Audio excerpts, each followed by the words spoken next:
Good afternoon and welcome to this first session on the FMCG track to discuss about the on-demand kind of response, and we are also looking at a postponement in terms of cloud. Basically, if I talk about advanced postponement, basically you are trying to leverage your cloud applications to delay some of the customization, because today everybody is trying to get into a customized product.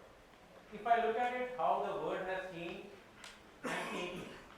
If you wanted to buy a Bajaj scooter, there was an 18-month waiting period, and people were okay with that. And in fact, there's a debate that we are giving too many choices to the consumer, but if you don't do it, somebody else.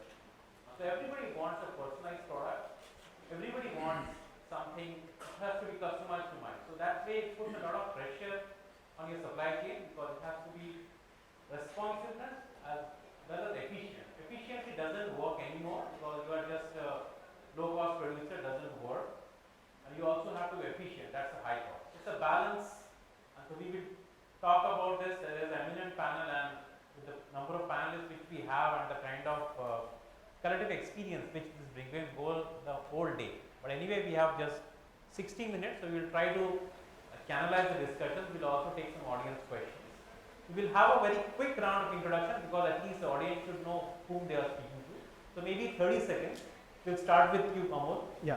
Hi, myself Amol. I take care of contract manufacturing as well as major part is network design and digital transformation across supply chain with Unilever. Yeah, I lead the supply chain and manufacturing competency with Oracle India. I am Rajiv Bhanawat with 35 years of experience in data industry with organizations like Ranabir and other corporate organizations. Currently, I am associated with Hi, I am Prashant Watt. I have more than 30 years experience in the inbound supply chain. Mainly, I am looking after the manufacturing and the procurement. Hi, good morning everyone. I am Aniruddha Singh. I represent Mondelez, Cadbury's, as some of you may know, and I lead the logistics operations for Mondelez here in India and Bangladesh. Hi, good afternoon everyone. I am Prateek Shah. I look after supply chain and strategy for Bunker in India. Hi, good morning everyone. Myself Aniruddha. I have a 20 plus year experience, and I am representing the Pladis Global, who is having the different industry renowned company like United Biscuits, Goyal chocolate, and Gupta. And in India, we are working last 13 years, 2009, and we have one plant in the Kala, and we are supporting the Indian continent as well as the export of the 30 countries. And we have a chocolate, biscuits, and confectionery. Hi, good afternoon everyone. I am Kanishka. I lead the customer service and logistics functions for Hershey India Limited. Hershey is a world renowned player, just trying to set up its base in India, and I am a competitor, Aniruddha here with me. So, I was with Hershey for the last 2 years, but before that I was Mondelez only, so that's how we know each other. It's a very close, and I'm looking forward to the panel discussions. So that's how it is. Actually, everybody we jump to a computer and solve it. It works like that in India. Again, no hard thought, hard feelings.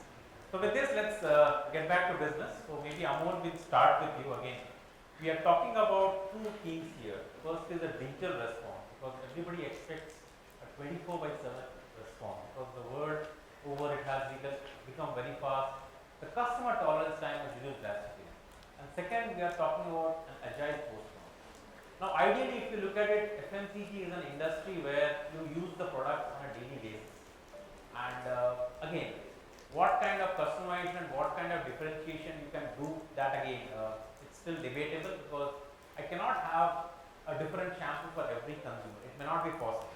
But at least in some of the products, we are still seeing some delayed differentiation, because as I said, your supply chains have to be efficient as well as responsible. If you are efficient, you are giving the same product to everybody. But if you are trying to be responsiveness, it's a customized product, but that comes at a cost. So it's always a thin line. In fact, some of the companies like Asian Paints, the way they have, if you go to any of these retail outlets, they will mix and match and give any color to you. 20 years ago, it was never the case. It was a 3-6 months. So people have actually tried it. Coke is actually experimenting on a product where, in terms of health drink, ask for any drink, the machine will match and mix and match and give it to you. We are still seeing that delayed responsiveness, and again, today we have technology. Technology is a backbone, it's an enabler, and people are moving more towards the cloud because that's where you are scalable, you are faster. I'm not saying the on-premise systems don't work, but if you have to have a more scalable system, and you should do what you are good at. Maybe leave it to the technology provider. Of course, there are processes which are very, very specific to you. You will still have a customized product there, but primarily most of the providers are offering something called an industry based service. So Amol, will just come to you. So if you look at it, you are a specialist in the supply chain network design, and Unilever is one of the companies which has been doing this. So if you can throw some light on that, and in fact, if you can also talk about some of the digital initiatives, how you are addressing some of these challenges. Yeah, so I think very good, I'll say, background which has been said by Sandeep. Maybe with respect to Hindustan Unilever, I'll just to get back, maybe we were like a Fair and Lovely company, or Lalitaji's Surf kind of a thing. From there, if I see now, we always used to talk about mass production to a mass customization. As a FMCG industry, we are still not make to order kind of scenario, we are still make to stock kind of a thing.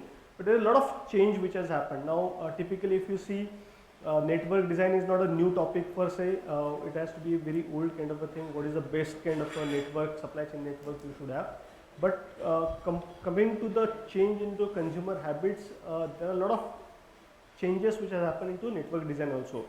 How, just to give examples, we take network design in 2-3 kind of angles. So when we are doing currently a study, or we have done the study and doing the implementation, we have started doing multi-format factories. So if you see, Hindustan Unilever used to be always, let's say there are home care factories, there is a BPC factories, and there is a foods factory. So that area is gone now. So what we talk about is why a factory cannot be a BPC, home care, FNR all together. So that's the first change which has happened. What it gives us is definitely regionalized portfolio. You can have a customized, I'll say, recipes for a consumer. So taza which is getting sold at south is completely different than a taza getting sold into a north. So I can do that differentiation. It's not late as such that he will go and maybe ask for my taza to be given. Maybe that's a dream which we will have. But that was possible. Second thing is I am traveling less. So maybe a blend of taza used to get manufactured at one factory. Now 4 factories are manufacturing 4 different kinds of, maybe 6 different kinds of blend. So I am traveling less. Effect to it is my inventory has reduced, my transportation cost is reduced. More than so, I am reducing the carbon footprint of my whole supply chain to a great extent, and definitely those benefits can be passed on to a consumers kind of a thing. Third thing is maybe I will talk about is mass customization kind of a bit. Means there are a lot of examples we can give, but what we have done is initially if you see any shampoo or anything used to be, or a cream, some 8-ton mixer batch is a minimum batch quantity. So even if I want to test the product or launch the product, it will be a huge quantity. If something goes wrong, it's a huge business waste. Definitely we got a good fight with e-commerce coming in. You can see a lot of players, I don't have to name here, but they launch product like every next day there will be something new which is coming up, and they have taken us head on. But definitely, and hence it made us to think differently. And from a 8-ton batch to now we are like a 500 kg batch. So you can see the difference. I have that kind of a capability where I make a smaller batch but use my same packing network. I think that's a beautiful thing which I can unlock the thing. Now I can launch products very easily, and again, as I said, with a regionalized structure, it gives me a benefit of manufacturing next to consumer. Maybe I will not take last minute, I know time is a essence. Last thing actually I will say is how digital has played. Maybe I will just touch base on those things. So digital has enabled a lot of things. Basically, your computational power has gone significantly at a higher level and at a lesser cost. So it starts with consumer insight itself. There are a lot of things. You have a Twitter, you have maybe a Facebook, maybe old Insta, and all those kind of things. There are so much of impressions you get. It is impossible for a human to collect all those feedbacks, but now tools are available where you process those natural language, get consumer insight, get what is a trend fast. I think capturing that trend is the essence, and once you capture that, how can I very fast get that trend into a product? It used to be a days where you will have to have some 14 days of a stabilization period, etc. With a manufacturing also putting a digitize, you know what kind of variables are the critical variables. Once you control that, how can I reduce that time and launch product faster? I think those are being enabled by digital kind of a thing. So maybe Sanjay, I'll stop here, otherwise I'll go on, and panels are there. So we can maybe come to the next kind of thing. Thank you, Amol. So if I have to summarize it, 3-4 things which I picked up. First is your regional wise differentiation. Second is, if you look at it, one factory having multiple products, the same can be done in multiple factories. Third is, if the startups, they have forced these companies to think that yes, you should have a smaller batch size because you have to be flexible.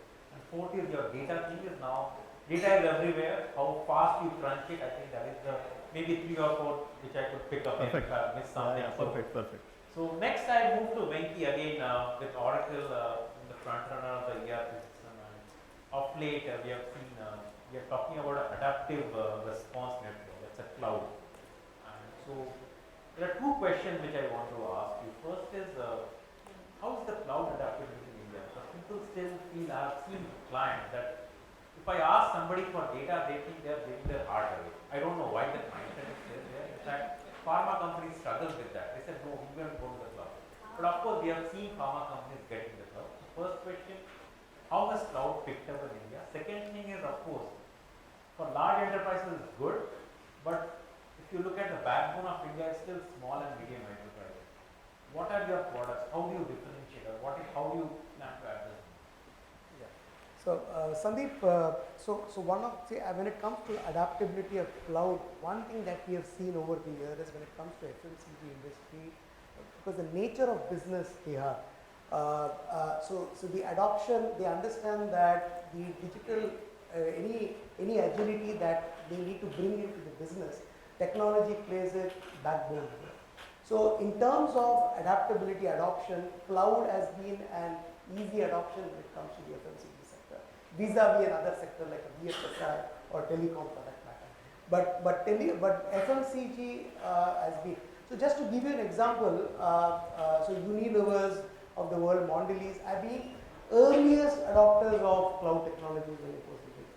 Another example is Reckitt Benckiser. Reckitt Benckiser was the first company initially when cloud supply chain solution was available, and they were able to adopt it faster because they could see that if they have the pace of change that is happening, so they could get up and running in a matter of 8 weeks, and then get their primary distribution up and running in 8 weeks, and then scale up their secondary distribution in subsequent 2 weeks. So the reason these industry leaders, when they adopt these technologies, they set an example and benchmark to the other, who look up to them to follow. So, and what has interestingly happened in this, so we are in this millennial and Z generation, a lot of startup companies have come in. And no longer, so we belong to a generation where, so in 90s when we started off, we've always said that technology was an enabler. Today in 2022 we are seeing technology is a disruptor. So lot of companies are using technology for their competitive advantage, even to an extent. So we are talking to companies which are they are not even operational. They will start their operation somewhere in April next year. But yet the digital roadmap discussions are already there. Yes, it started off the beginning of last decade. It took a while for the cloud to catch up, but now we are seeing that the cloud adaptability is a part of. So that's the change that we have seen. The second part of the question, the advantage that cloud brings is the example that Amol spoke about. See, business has changed, and it is going to change, right? And you need those agility the technology also should be able to support the regulation, right? That's the advantage that cloud brings. And the third aspect of it, in the morning, one of the sessions, we spoke about personalized medicine in the pharma sector. Manish spoke about how products are going to be manufactured, which is going to be the same. Let's say a paracetamol could be a composition. The ingredients could be different for you, for him, for me. Consumer goods could get into that kind of stage. And for us to get to that stage, the data is going to be extremely important. And to run those simulation and data, that's where cloud is going to play a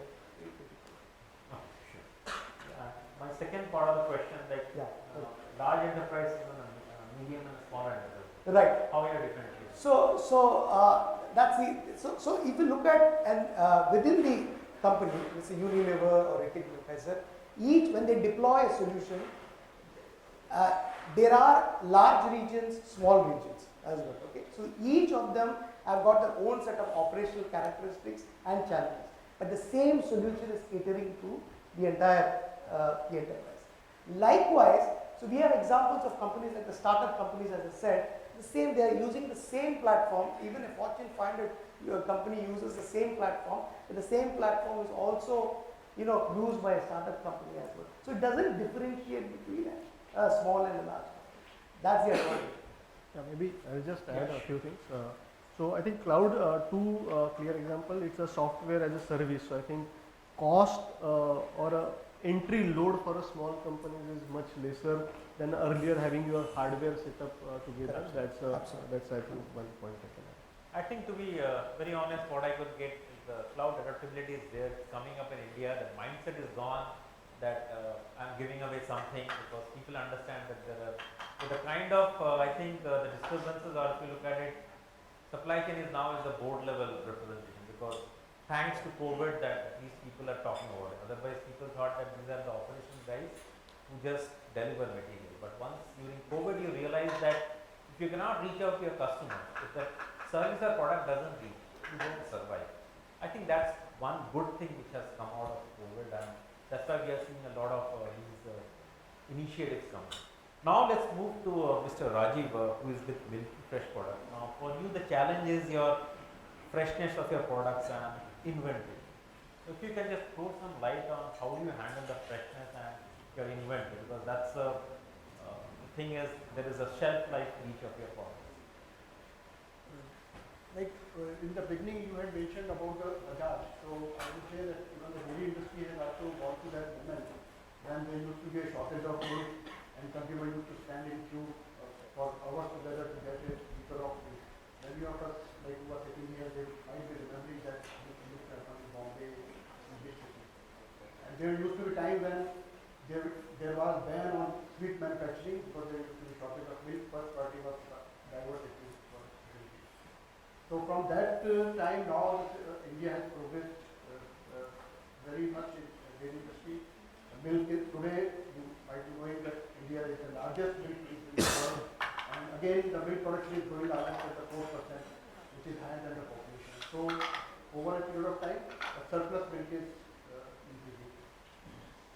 Important aspect of dairy industry is that how to connect cow to consumer. That's a challenge. So in case of the dairy supply chain, it starts as soon as the milk comes out of the udder of cow, and that it ends when the milk is consumed by the consumer. Again, the challenges of dairy industry in India are different from any European country. Just to give a comparison, like in India there are 14 crore milk animals which are milked every day by the farmers, by almost 10 crore farmers, and then the milk has to be delivered to the collection center. From there it will go to the plant and ultimately it will reach to the consumer. Again, distribution to consumer, large number of consumers, almost equal number of 10 crore households, urban households if I say, milk has to be supplied. Whereas this compared with a country like New Zealand, which is the largest exporter of dairy products, they will have just 10,000 farms, each farm having 300 cows, and maybe total production would be say 50 lakh liters kind of thing. So challenges in dairy industry are much more as compared to any of the model which we have as far as European countries or any other countries. Again, because of the different reasons, the seasonality, consumption pattern. For example, just to take example from today's Janmashtami. So the consumption of milk would be very high compared to any other day of the year.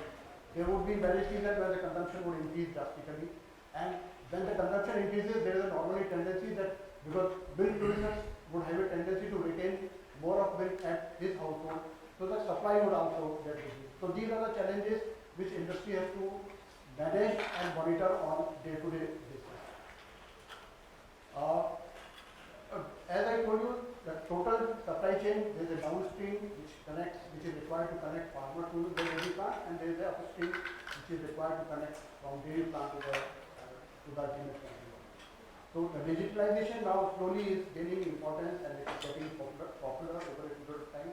Now, in many of the instances, many organizations, many solutions have each animal is being tagged and its monitoring, its veterinary health, its milk production is being monitored at that level.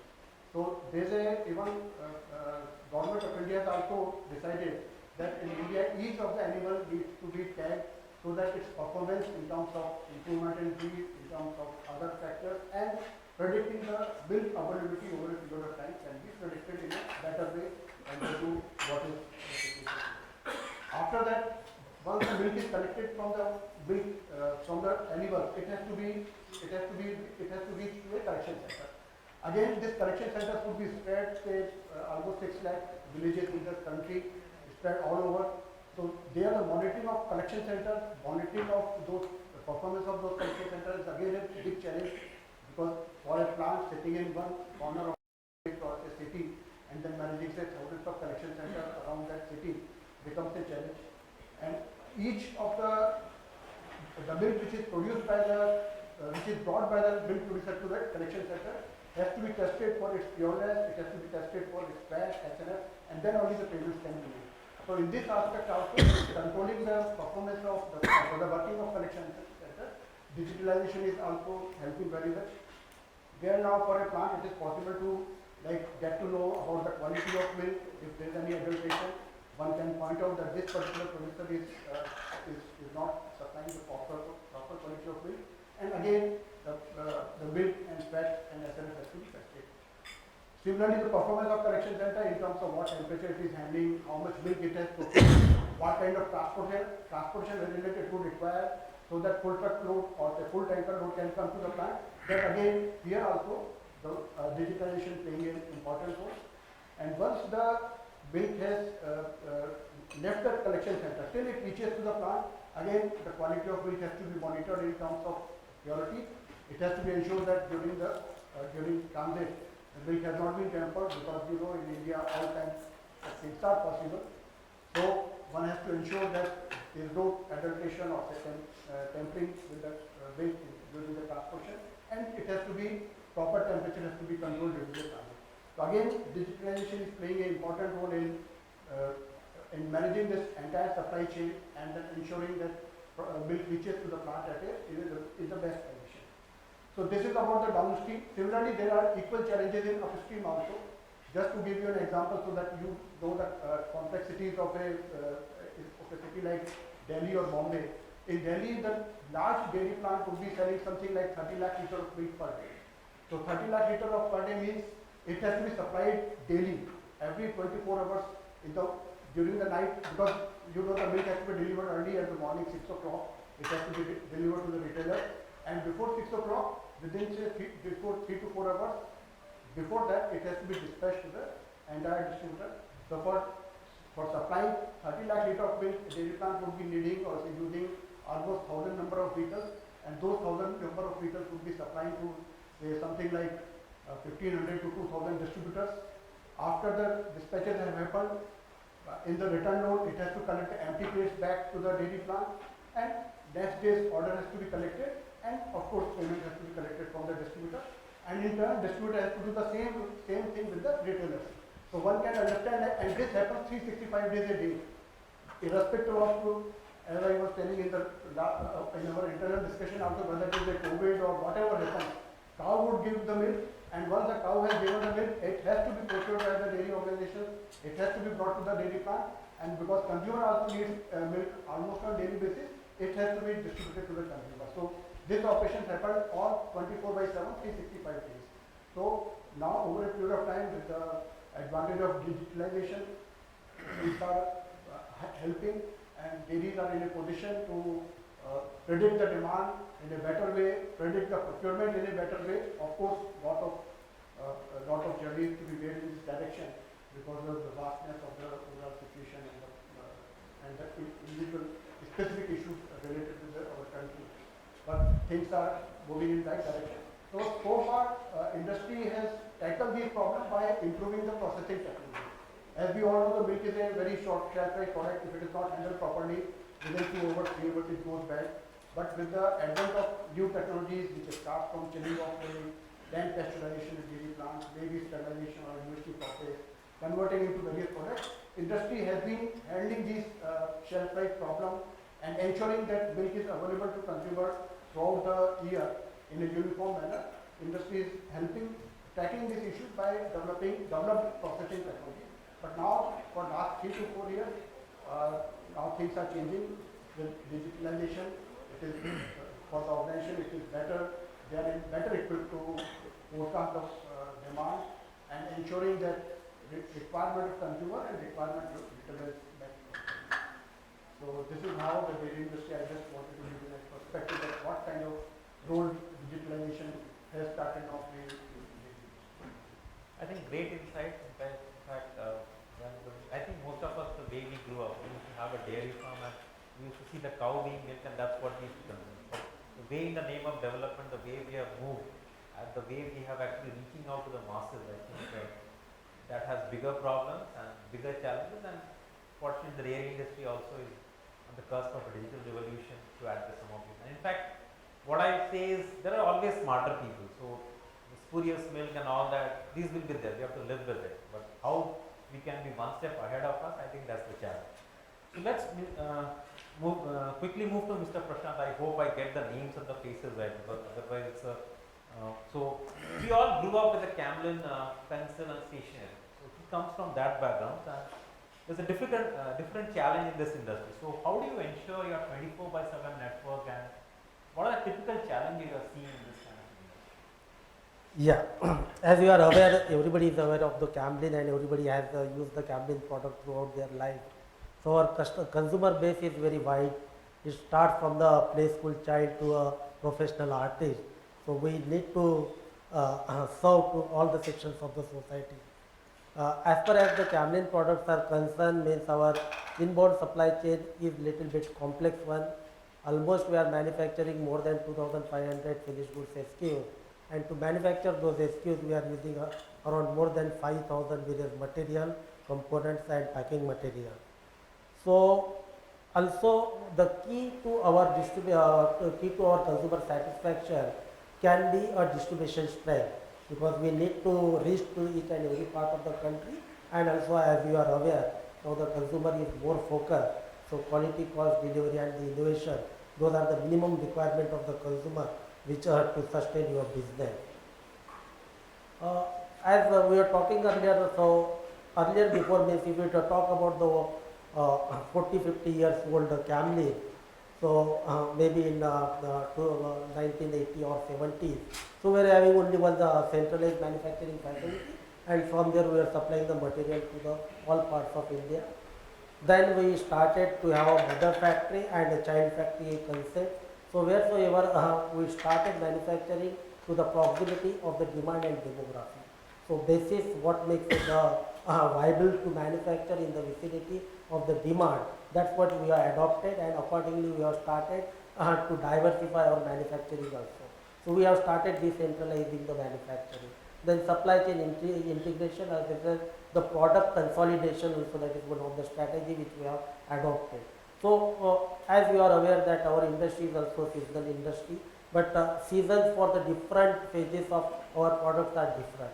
If you start from the play school, then your primary school, secondary school, colleges, then your fine art school, hobbyist, professional artist and all those. So it's a wide spectrum of the seasons which we need to handle. So how to plan the manufacturing, procurement, inventory, and you are made to stock strategies of all those things. So the first thing was that once we moved our manufacturing to the proximity of demand and demographic, we started the sourcing of the material there and there itself. If it is not available, then how can we create some of the resources on our own? So we have started the backward integration into that by creating the resources for the required materials in that vicinity, so that your supply chain lead time will be reduced and finally you will be able to give the material with the quickest lead time. Thereafter, then the technology was a big enabler because we have started with the SAP, which has given really a big insight into the planning as well as the manufacturing processes. Through that, again, then we moved to the automation. Again, we have started IoT, and also now recently we are going ahead with the smart manufacturing processes also, where a physical cyber communication system has been established, and we can fetch the demand from the market, and with the least possible time we can solve. As you are aware that the manufacturing has a lot of transformation. If you consider from the 1769, prior to that the manufacturing processes were all manual. With the invention of your steam engine, it has been mechanized. In 1869, the electricity came and your then automation started and the assembly line started. 1969 was the era when your information technology got enabled with the manufacturing. And today we are into the zone of the industry 4, wherein we are seeing that IoT and your physical cyber communication system is in place, which is enabling your manufacturing to deliver with the least lead time. Also, we just enhance our distribution as well.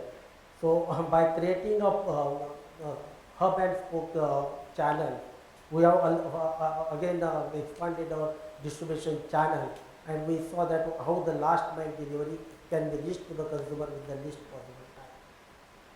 I think great insight, because I never thought that the definition of seasonality is like you have a kindergarten, you have a high school. I think that's something, maybe that's a very big insight, and some of the initiatives like IoT and all that, I think this is really an insight for all of us that this kind of industry is actually getting into the next level. Next, we move to Aniruddha. I know that with Moderator, and I think Moderator is one company which is actually very invested heavily on technology, and they have seen the benefits. In fact, I read somewhere that you also have a 3D printing where you actually print your chocolates. So if you can talk some of these and how you are actually differentiating your customers, how are you trying to postpone, if you can disclose some light. Thanks, Sandeep. Thanks for the question. Obviously, Monday there's other than this was also the issue was that we are doing cloud services also, we are utilizing for our ERP as well as for our distributor management system also. It's like completely on cloud now. So apart from that, if you look at the entire value chain in terms of source, make, plan and deliver, there are pockets wherein our technology adoption or digital adoption has happened and it's kind of scaling up. To talk about logistics per se, I would say that we do have a lot of track and trace visibility, because we are also into cold chain space, and wherein we require all our products to be monitored throughout the entire value chain. So IoT is something which is helping us big time over there in terms of our track and trace solution. Then there is TMS which has been implemented, which is providing us efficiency in the entire spectrum of logistics domain. And coming to other things which are more from the sustainability angle also, we do have invested a lot in terms of eutectic technology, which is again for the cold chain, wherein a phase chain material is being used to for the cold chain servicing of our vehicles and secondary transportation. So in a nutshell, a lot of technological adoption is happening, but these are technological adoptions which are happening not for the sake of, let's say, we are not digitalizing for the sake of digitalizing, but there is actual use case and which is giving us kind of action related benefits which are there in the entire spectrum of the value chain. Now coming to postponement part and related to the 3D technology which you were talking about. So we do have some use cases in 3D technology wherein if you go to the Geo World Mall over here, we have a purple room, wherein the 3D technology is being used to customize the chocolate. If the chocolate is there, you can get your name printed, you can get your alphabets, etc. You can get some designs, etc. done. So that's kind of a pilot stage, but then I think that's going to be the future, wherein a lot of customization, a lot of personalization would come into play. Another set of example is, I don't know how many of you have been privy to CatterJee which is our direct to consumer website. Now, if you go to that website, what you will do is that you will get an exclusive product. You can customize it to your need. Say you want 3 silk chocolates, 2 of Boneville, something of that kind of assortment, you can get that customized. And also get your name or occasion printed. So let's say if I want to give something to Kanishka, I can give, let's say, happy birthday Kanishka. There are many occasions which are coming up. People would not have heard of, let's say, people gifting on baby showers, or somebody going somewhere abroad, somebody is congratulating him. So these are kind of new occasions which are coming up, but more from the personalization point of view, customization point of view, as well as exclusivity point of view. Now another place wherein we are investing big time is the one-stop fulfillment center. Now, when it comes to customization, we used to have a network of customization centers which were spread across the country. But what we are now moving to is a customization center which is closer to demand centers. So let's say Calcutta being a hub of demand for gifting chocolates, and we do have a gifting portfolio of celebration.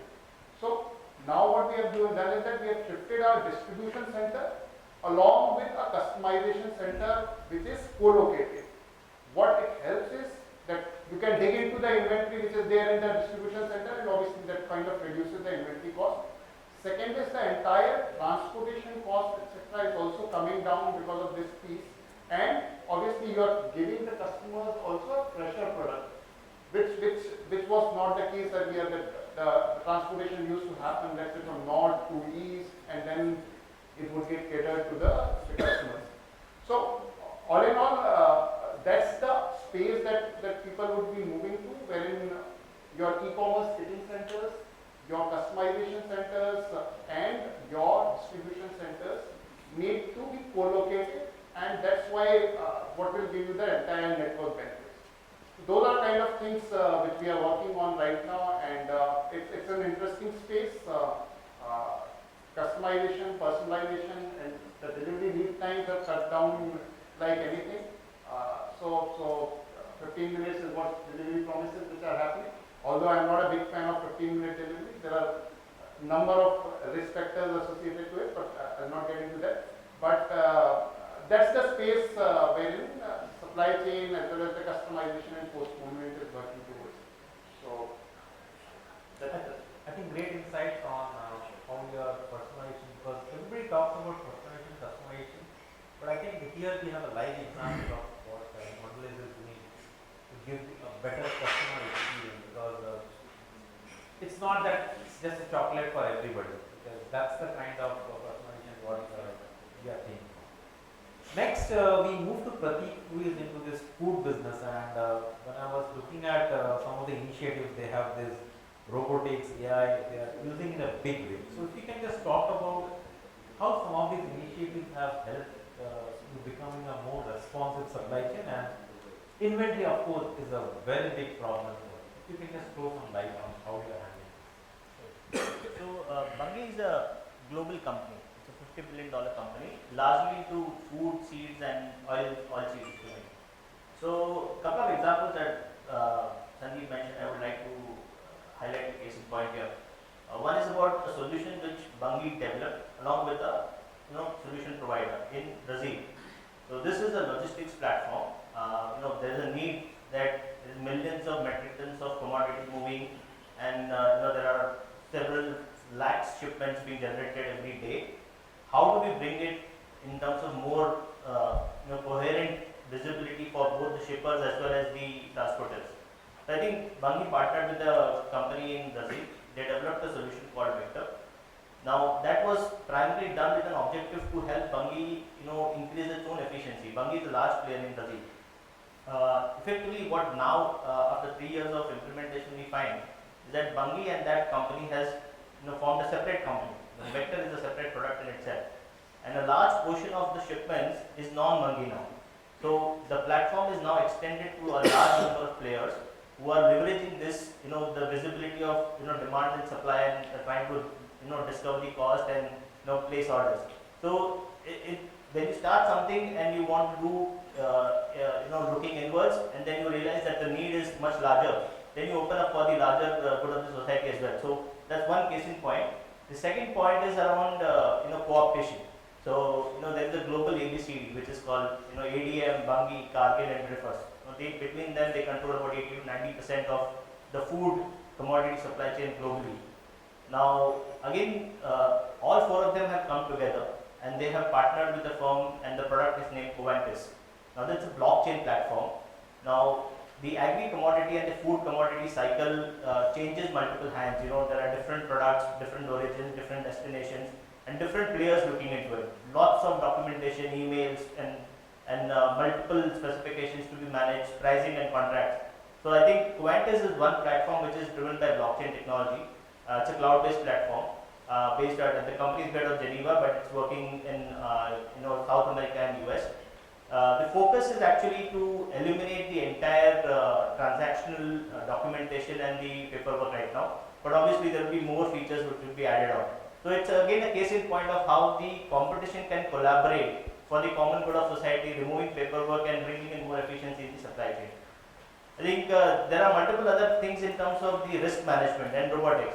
There are multiple emails which come across for orders, and it can originate from multiple sources, from farmers to transporters to regulatory authorities. How do we bring them together, process it faster, remove human dependence?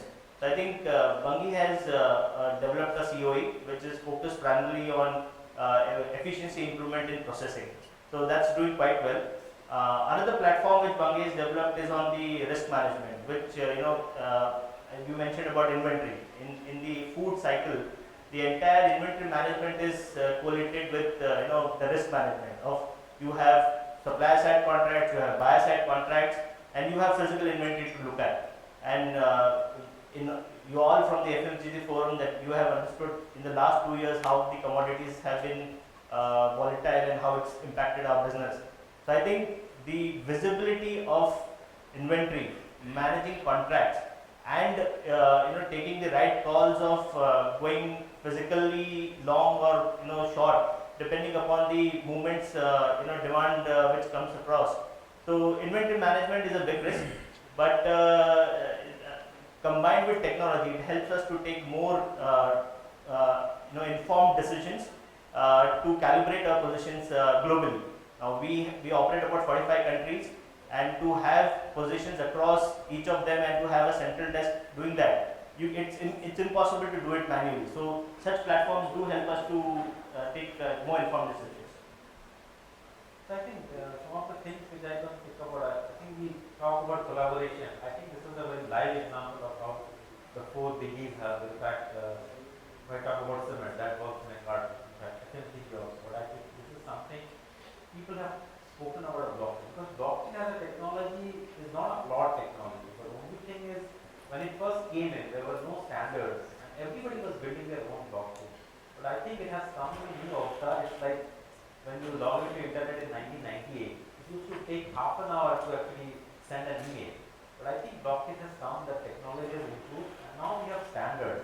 I think that is going to be a very key initiative. I think that is one part, and I think the logistics collaboration framework is, I think, picked up that this is again, which is happening.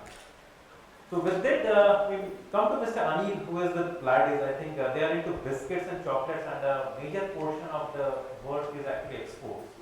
So if you can just throw some light about some of the challenges in distribution and how we have leveraged technology. Because exports again is a totally different ballgame, and because a lot of the exports is happening for products from India. If you can just throw some light, so people will know that what are the challenges if you are in an export-oriented business. What are the critical things to do?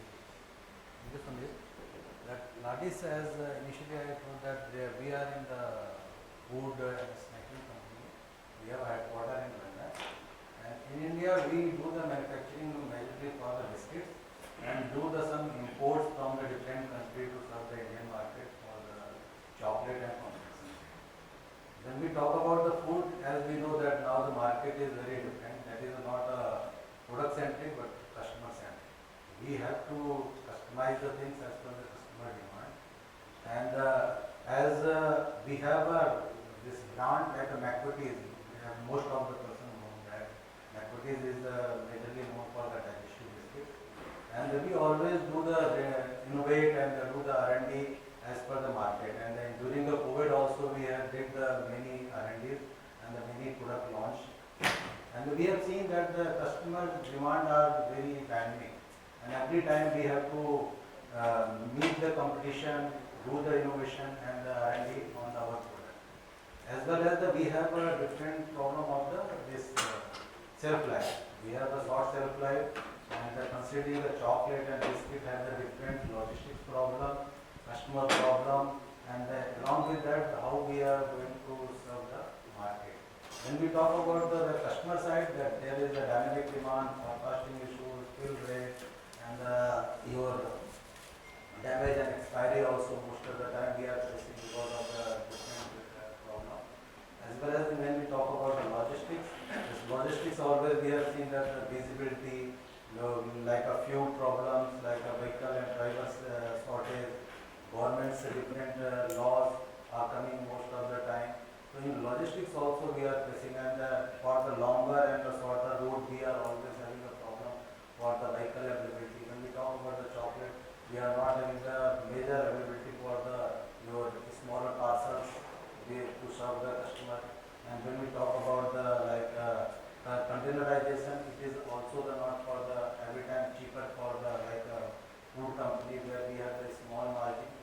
And then considering those part, we have to develop every time in the logistics also, how to make the visibility, how we can ensure our vehicle utilization on the proper, how we can ensure that whatever the manufacturing we are doing that goes to the last mile like the proper condition, packaging issue. So those other parts always we have to consider at the factory level, as well as when we talking about the export. Yes, export also has a very big market for us, and we do the export for the more than 30 countries. And when we talking about the countries, the customers' demand are also very different. And accordingly, we do the customization at our level, like a bigger pack, family pack. We have to say, and the MRP and the price variant is also always their concern area. So in the COVID also, we faced a lot of problem in export. When we talk about the sea freight was very high, commodity prices are very low. That when we talk about the gap between your values versus service value, that is very bad, and it impacts our order size also. Most of the export has got cancelled because of the high sea freight, customs regulations. The free period is not getting over there at the destinations port, which always impact on the damage and other parts. So those considering where the digitalization is plays a major role. When we talk about the digitalization, it is not that for the information technology. It is talking about the business support. When we are talking about digitalization, it support the business, how we can make the easy, our ease to the business. And definitely that we give a lot of scalability, visibility, and your easiness to the users. And which we have seen from your procurement to the last mile, every platform that digitalization helps a lot to our business. Even though in COVID also, when we talk about we have the virtual meeting, most of the time, everything we are talking about the digitalization, all the things are happening in the SNOPs and other things we have discussed, how to optimize and the things our product can get customized as per the market. And every market in India are different, and the global market are different. All things we have to get together to the help of the digitalization in the logistics as well as manufacturing. I think great insight in terms of the customized needs of the customers all across the world. So India is the center for that, is where we do a lot of some of the initiatives which are as part of the global network of that. Next, I come to Kanishka again. I know your competitor spoke about it, but again I will ask you a very different question. Again, as I said this time, the industry which it's actually talked personalized, because every customer wants to feel important, and this is such an emotional product that if you can give that touch, I think that gives the customer this. If you can talk about this, and similarly you have an assortment of products, and it's a nightmare for any supply chain guy, because the point which I am raising is for any of the marketing guys, it's easy that I see a segmentation, I do a target market, I do a position, I launch a new SKU. But will your company be able to distribute that? This is, I think, the point which the marketing, the supply chain, how they have to work together. Again, of course, we are in a world where people have to work together, departments have to work together. It's all we know, but things don't happen. So since you have an assortment of products, so how do you handle the track and trace across? I know I have clubbed too many questions, but to be very honest, how do you, first question, how do you personalize your products? Second thing is, if you have to manage such an assortment, how do you handle the track and tracing? I think the way I will start off it, just to take you through what has been the change in the consumer, the food industry for the last few years. There has been a focused effort around in getting the demand planning correct. And when I talk about demand planning, earlier it was only limited to the internal factors. Now we are going externally using tools like machine learning, AIs and everything for doing the demand planning. However, using all these tools, even we are using all these tools, I feel that there is always an element of building a supply chain agility, because you don't know what your customers will be demanding, and that is where I come to it. Now, when I look at customization of product is not only about personalization. So when I talk about, say, gift pack, to be very precise, gift pack talks about can I put a name, or can I put a relation, or can I put a occasion on the pack. But for us, the customization goes beyond that. If you look at our portfolio, there are three different parts of it. The chocolate, definitely chocolate and whipping forms a part of it. But other than that, we have our portfolio in terms of health drinks as well as the breakfast basket. Now, when we are doing customizations, we are not only limiting ourselves to only one part of the business, which is gifting, but we are looking at a breakfast basket. For example, if somebody prefers to have a chocolate syrup along with the chocolate with the Hershey's spread, I think that is where we are going ahead and doing the customization. Now, are we doing it on our premises? Definitely not, because when I look at customization of postponement, there is something that we will not be very keen on doing, because that involves a lot of supply chain complications, different factories, different products coming to it. So definitely that is something that we are exploring, and we are doing it with our customization partners or with the financial end product user. That is how we are managing our customization. So we are not doing it at the first stage, but we are actually postponing it till whatever time it is possible. And definitely the occasions are becoming more and more important. So along with the everyday occasions, the seasonal occasions are also becoming important. Now, when we do all these things, there is always a challenge around how you do your tracking, or how you put your track and trace into place, so that you are able to build it. So when I look at traceability as one part, it is very easy to call traceability as one part, but the way I look at it, traceability actually is between, there are four parts to it. One is when you are sourcing, there is a traceability associated with that. When you are doing it into your processing, there is a traceability associated with that. There is a traceability of location, where your products are. And once it goes out of your network or on your system, that last leg of traceability starts, which is more critical from maybe a recall point of view, because more important. I don't think that we have been able to combine all of this traceability together, but whatever is within our scope, that traceability is very important. A very simple way to do that is through a barcode or through a batch code, is where we are currently investing into our system, so that at least we know from where we are sourcing, in the process where this product is going, and where we are sending it to our customers. Maybe not to our consumers, but at least to our customers we will have visibility of the product, mainly through the barcode or the batch code technology.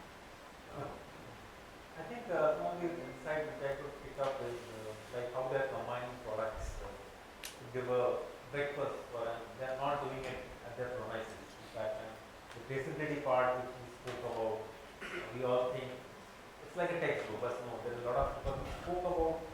exactly 4 portions where that's where the challenge is integrated. Some of the problems which I have been hearing for the last many years, maybe they have come in a different avatar, and maybe now we have a better solution.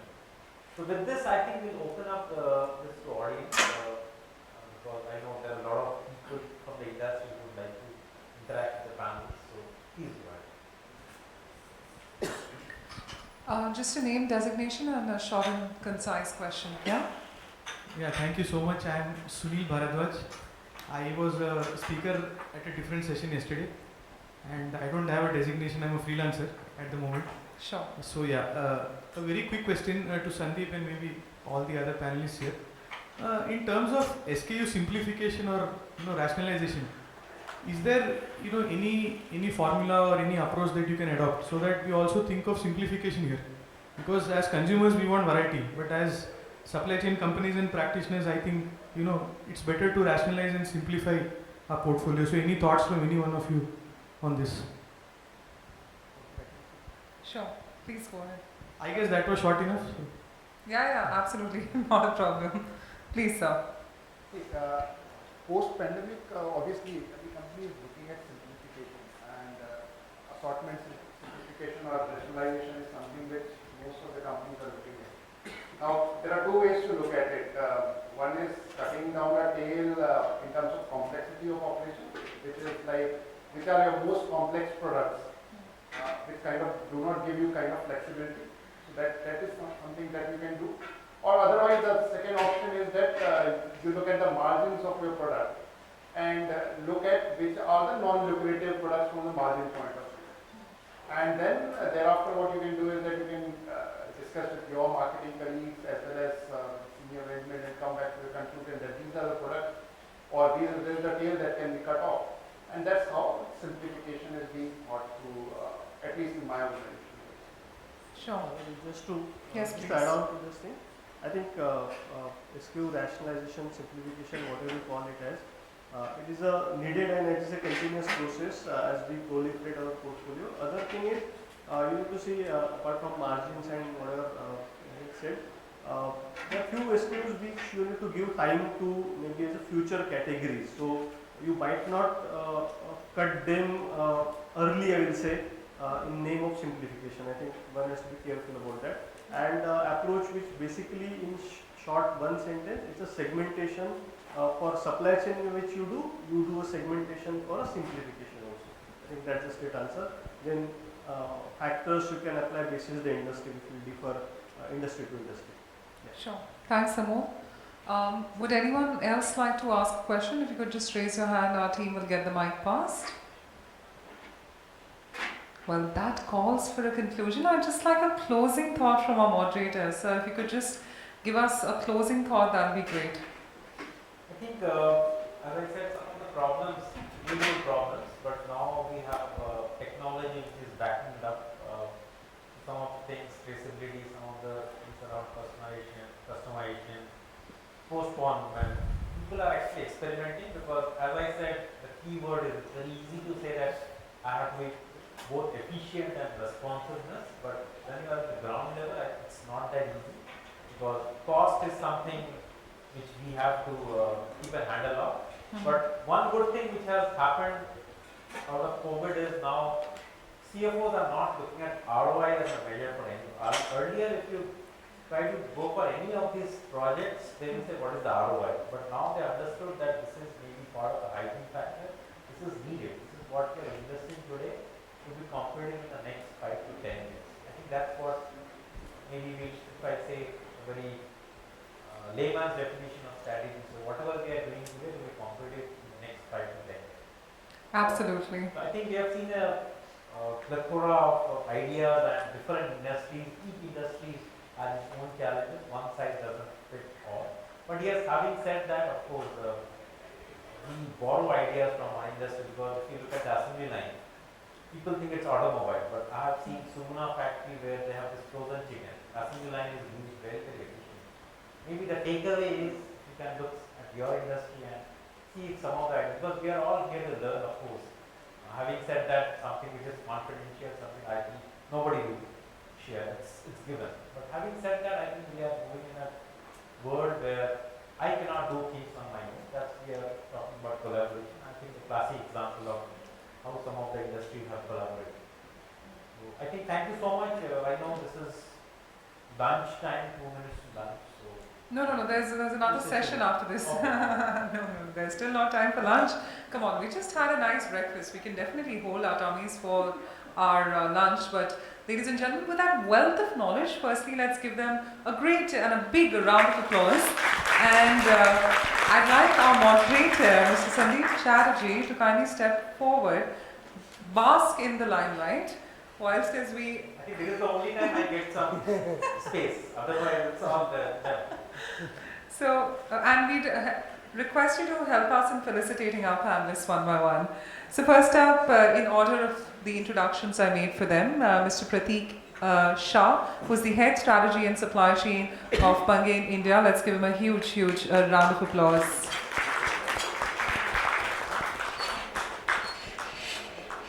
I think the coffee and the tea haven't kicked in enough, but it has to show in your applause. Come on.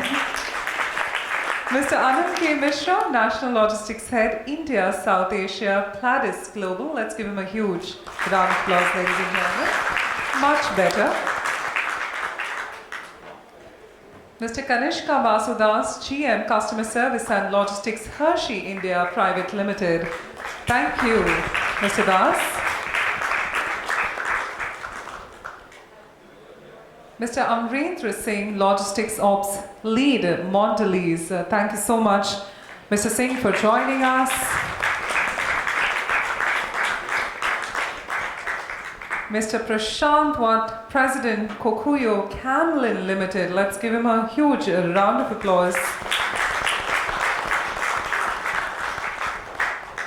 Great smiles on the stage, great energy. With this, I'd now like to call upon Mr. Amol Lovarlikar, the Head Contract Manufacturing Network Design and SC Digital Transformation, Hindustan Unilever Limited. Mr. Venkateshwaran Krishnan, Director, Competency, Supply Chain and Manufacturing, Oracle India. Let's give him a huge round of applause.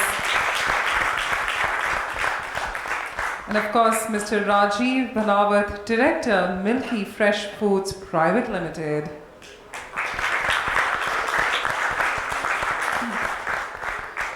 And of course, it's going to be a big round of applause for the one who's curated this entire discussion. Ladies and gentlemen, Mr. Sandeep Chatterjee, Director, Deloitte.